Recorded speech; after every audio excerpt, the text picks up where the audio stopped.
Sikar Lok Sabha seat से CPIM ने अमराराम को अपना पार्टी का उम्मीदवार बनाया है। इसके लिए रविवार 17 मार्च को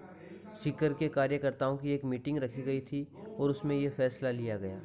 इस मीटिंग के बाद अमराराम ने कार्यकर्ताओं को संबोधित करते हुए भारतीय जनता पार्टी और कांग्रेस की नीतियों पर जमकर निशाना साधा। देश की सीमाओं की सुरक्षा करते हुए शहीद होता है और दूसरा किसान का, मजदूर का बेटा यहाँ खून पसीने से पैदा करता है, वो लूटा जाता है। और न केवल वो लूटा जाता है बल्कि वो कुछ पैदा करता है, वो आम उपभोक्ता खरीदने वाला भी लूटा जा रहा है। इससे बड़ा उदाहरण नहीं हो सकता। अभी 15 दिन का आंदोलन यहाँ प्याज का किसान सभा ने लड़ा है। आप सोच आश्चर्य करोगे कि जिस किसान ने 4 महीने तक प्याज पैदा किया है उसको 2-3 रुपए किलो मिलता है और आम उपभोक्ता उसी प्याज को 15 से 20 रुपए किलो में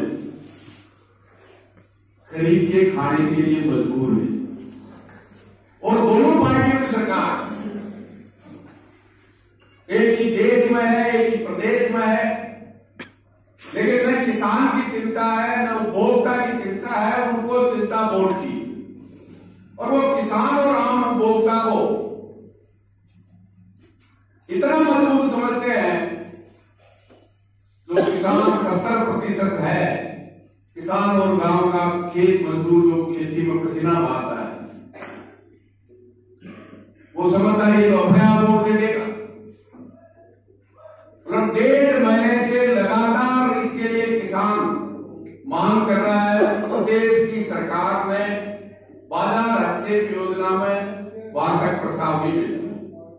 बात समझ में आती है, राजस्थान की सरकार तो नहीं भेजे, लेकिन देश की सरकार घोषणा कर सकती थी, नहीं। कितने भी वायदे किए, चाहे 2014 के लोकसभा के चुनाव में भारतीय जनता पार्टी ने किए, एक भी वायदा, चाहे किसान को लागत की 1.5 गुनी कीमत देने का सवाल हो, सरकार बढ़े तो 5 साल में बेरोजगारों को 10 करोड़ को काम और नौकरी देने का वायदा हो, और चाहे विदेशों में काला धन जमा है 80 लाख करोड़ रुपया, वो 100 दिन में वापस जा करके एक देशवासी के खाते में 15 लाख पहुंचाने का वायदा हो, अच्छे दिनों का वायदा हो। एक भी वायदा पूरा करने की बजाय 5 साल में तमाम जो इस देश की जनता के टैक्स से बड़ी बड़ी संपत्ति है, उस सबको नीति आयोग में बहुराष्ट्रीय कंपनियों को 100%, शिक्षा हो, चिकित्सा हो, रेल हो, बैंक हो, बीमा हो, उन कंपनियों को मालामाल करने का काम किया है। और न केवल मालामाल करने का काम किया है बल्कि शोषित पीड़ित के संविधान में मिले हुए अधिकारों को छीनने का काम किया। केवल और केवल लाल झंडा है। जब इस सीकर में चाहे वो गणगौर के दिन सांप्रदायिकता फैलाकर भाईचारे को तहस-नहस करने की कोशिश की हो, चाहे रोड साफ हो, चाहे दलितों के हक को छीनने के खिलाफ 2 अप्रैल को भारत बंद को, जो कांग्रेस अपने आप को दलित और अल्पसंख्यक रूपों की हमदर्द समझती है, एक शब्द और एक नेता उस सांप्रदायिक ताकतों से और मनुवादी ताकतों से लड़ने के लिए जब हजारों की संख्या में, करोड़ों की संख्या में लोग उतरते हैं, भारतीय जनता पार्टी हमला करने वाली होती है, कांग्रेस चुप रहकर उनकी मदद करने वाली होती है, और केवल उनके साथ खड़ा होने वाला कोई होता है तो माकपा का एक कार्यकर्ता होता है और उनसे मुकाबला करता है। चाहे हर आंदोलन में जो जीत हासिल, मैं समझता हूं तमाम उन लोगों के बीच एक घर तक जो भी हमने संघर्ष किया, और वो संघर्ष आखिरी परिणति तक नहीं पहुंचे, इसलिए एक एक घर, चाहे वो शहर के वार्ड है, चाहे गांव है, ढाणी है, हमारे कार्यकर्ताओं की जिम्मेदारी है कि इन बातों को एक एक घर, एक एक मतदाता तक ले जाने की जिम्मेदारी सबसे पहले हम और में बैठे हुए लोगों की। हमारी जिम्मेदारी है कि तमाम लोगों को तैयार करके टीम बनाकर घर घर मोहल्ले में, घर घर गांव और ढाणी तक जाने की जिम्मेदारी हौसले के साथ हम देंगे तो मैं समझता हूं कोई कठिन काम नहीं। पांडव 5 थे, कौरव 100 से ज्यादा थे, लेकिन युद्ध में वो जीतता है जिनके हौसले बुलंद हो, जिनमें एकता हो और लड़ने का जज्बा हो। तो 5 जिनको कौरव कह रहे थे, 5 गांव तो छोड़िए, सुई की नोक जितनी देने के लिए तैयार नहीं थे। उनमें लड़ने का जज्बा था, एकता थी। उन पांडवों में कौरवों की सेना को परास्त करके महाभारत को जीतने का रिकॉर्ड बना, इतिहास होता। निश्चित रूप से जिस तरह से साथी ने कहा, अब इस 45 दिन जो बचे हैं 6 महीने से पहले, केवल और केवल अर्जुन की तरह चिड़िया की आंख और हमारा लक्ष्य है इस लोकसभा को जीतकर जो दिन संघर्षों को इस देश की भारतीय जनता पार्टी और कांग्रेस की नीतियों से जो देश का अन्नदाता कहते वो दबकर आत्महत्या कर रहा है, तो मनमोहन सिंह के राज के बाद नरेंद्र मोदी के राज में और कर्ज बढ़ने का काम हुआ। वो संपूर्ण कर्ज माफ हो, फिर कर्जा नहीं हो, और तो देश का नौजवान जिसको नीतियों से बेरोजगारी का दंश भोग रहा है। आपने देखा होगा विधानसभा के चुनाव में 4 जो बेरोजगार नौजवान अलवर में गाड़ी के सामने आके अपने प्राण देते हैं, अभी वो कांग्रेस भी उनको याद नहीं।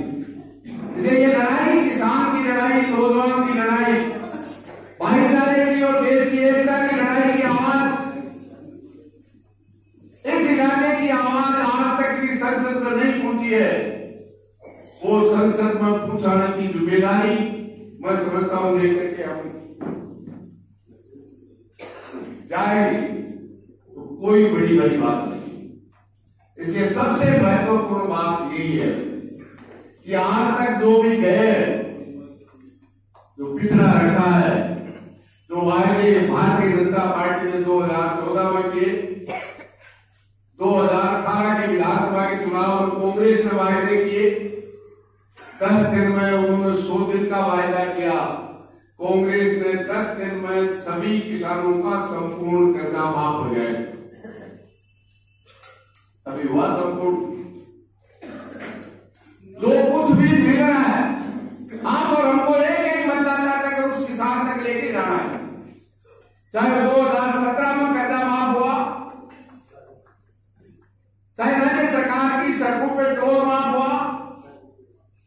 जो कुछ भी आज भी मिल रहा है, चाहे वो कांग्रेस की कोऑपरेटिव का मिल रहा है, चाहे नरेंद्र मोदी को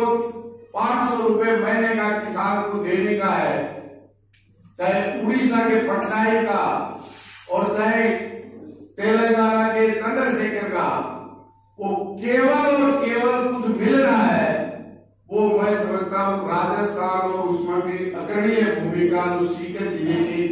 न केवल किसानों ने निभाई है, बल्कि 38 संगठनों में उस आंदोलन में 13 दिन के सितंबर आंदोलन में जो सहयोग दिया है, मैं समझता हूं अपने आप में अभूतपूर्व है। और आज हर राजनीतिक दल को जो 70% किसान और खेत मजदूरों के बीच में कृषि संकट भोग रहे हैं, उस मुद्दे को राजनीति के केंद्र में लाने का काम किया है, लेकिन उसका समाधान करने की बात नहीं करेंगे। इसलिए उन तमाम समस्याओं के खिलाफ कोई लड़ा है पिछले 20 साल में, जब से नीतियां लागू की है, केवल और केवल ये मार्क्सवादी कम्युनिस्ट पार्टी का लाल झंडा उसके जनसेंटर में। इसलिए वो तमाम ताकतें, चाहे वो विदेशी कंपनियां हैं चाहे देशी कंपनियां हैं, वो चाहते हैं राजनीतिक रूप से वो जो इन नीतियों से कंपनियां मालामाल हुई है, तो हमारे देश की सरकार ने, प्रदेश की सरकार ने उन कंपनियों को जिस तरह से लूटने का मौका दिया है, जिस तरह से सार्वजनिक धन को लुटाने का काम किया है, चाहे वो राफेल हो चाहे निजी कंपनियों को हर संपत्ति सुपुर्द करने का सवाल हो, मैं समझता हूं वो नहीं चाहते कि ऐसे लोग चुन करके उस देश की संसद में जो देश की सरकार संपूर्ण कर्जा माफ कर सकती है, बेरोजगार नौजवानों के लिए जो रास्ते बंद कर रहे हैं निजीकरण के माध्यम से, वो वापिस खुले और किसान को लागत के खेत में स्वामीनाथन आयोग की रिपोर्ट लागू करने का कानून देश की संसद में हो। और अगर देश की धर्मनिरपेक्ष सरकार मोदी और भाजपा आने के बाद जो धर्मनिरपेक्ष सरकार बढ़ती है वो लागू नहीं करती है, तो जिस तरह से पिछले 20 साल में बार बार राजस्थान की भाजपा और कांग्रेस को जनता को साथ लेकर झुकाने का काम किया है, मैं समझता हूं देश की सरकार को भी सीकर की जनता अगर राजनीतिक बदलाव करती है तो निश्चित रूप से देश की सरकार को भी संघर्ष के माध्यम से आवाज उठाकर, संघर्ष के माध्यम से देश की सरकार को भी उठाकर जनता को राह दिलाया जाए। इसलिए मेरा तो आपसे एक निवेदन है, यहां से जाने के बाद हर घर तक, और जो तारीखें आपने विधानसभा क्षेत्र वाइज कोशिश करें टीम बना करके इस बात को पहुंचाने का कि उसमें अधिकतर लोग पहुंचे, क्योंकि अभी कटाई का वक्त भी आएगा। इसके बाद ये ताकत दिखाने का, ये हमारे विधानसभा क्षेत्र वाइज जो सम्मेलन होंगे उसमें जितने लोगों को आप उतार देंगे, मैं समझता हूं वो हमारी सबसे बड़ी ताकत है। तो साथ ही का सुझाव आया कि कांग्रेस और भारतीय जनता पार्टी के अलावा जितने लोगों ने वोट दिए वो उम्मीदवार तो कितने आएंगे नहीं आएंगे मैं कह नहीं सकता, कोशिश होगी, लेकिन वो मतदाता